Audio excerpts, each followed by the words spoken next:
اور آج ہی کے دن پچھلے سال 22 اپریل کو پہلگام کا وہ دردناک واقعہ ہوا تھا کہ پاکستان سے آئے ہوئے دہشت گردوں نے پہلگام میں ہمارے بھارت کے 21 لوگوں کو سر پر گولی مار کر ان کی جان لے لی، اس لیے کہ ان کا نام مسلمان نہیں تھا۔ آج ہم ان کو بھی یاد کرتے ہیں اور مرنے والے پریواروں کو بھی یاد کرتے ہیں، اور ہم اللہ سے دعا کرتے ہیں کہ اللہ ان پریواروں کو صبر دے، اور ہم امید کرتے ہیں کہ بھارت کے پردھان منتری اس حملے کو نہیں بھولیں گے، کیونکہ یاد رکھیے، میں پہلے بھی کہا آج بھی کہہ رہا ہوں، اس دنیا میں 2 ممالک ایسے ہیں جو اپنے پڑوسیوں کو سکون سے جینے نہیں دیتے،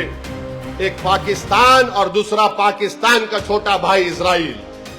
یہ کسی کو سکون سے جینے نہیں دیتے، یہ ہر پڑوسی پر تنگ کرتے رہتی ہے، اور ہم نے دیکھ لیا کہ پہلگام میں وہ ٹیررسٹ آئے تھے،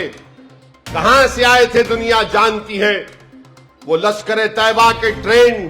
وہ ریزسٹنس فرنٹ کے لوگ تھے، اور ہمارے ملک کے جو ذمہ دار ہیں ان کی بھی ذمہ داری ہے کہ وہ جڑ اور پیڑ سے پاکستان میں موجود اس ٹیررزم کا خاتمہ کریں۔ میں نے پہلے بھی کہا اور آج بھی کہہ رہا ہوں، اگر ٹرمپ وینزویلا میں گھس کر موڈیرو کو اٹھا کر لے کر جا سکتا ہے، تو ہمارے پردھان منتری جس کا دعویٰ بی جے پی کے لوگ کہتے ہیں کہ ان کا 56 انچ کا سینہ ہے، اگر واقعی میں 56 انچ کا سینہ ہے تو پاکستان میں گھس کر وہ حافظ سعید اور جتنے وہ تمام شیطان بیٹھے ان کو اٹھا کر لاؤ، بھارت میں ہماری جیل میں مہمان بناؤ، اور یہاں پر ان سے انصاف کیا جائے گا۔ تب تک دہشت گردی نہیں رکے گی۔ پاکستان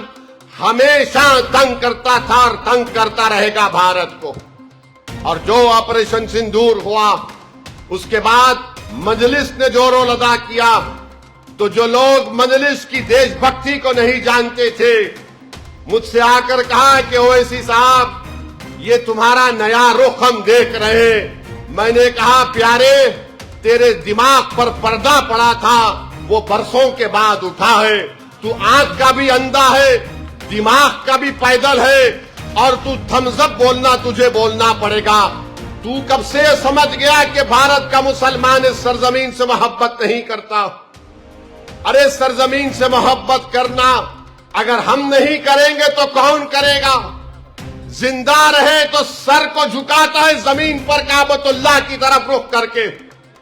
مرتا ہے تو اسی زمین کے اندر جاتا ہے۔ ہماری وفاداری کی نشانیاں اس احمد آباد کے قبرستانوں میں موجود ہیں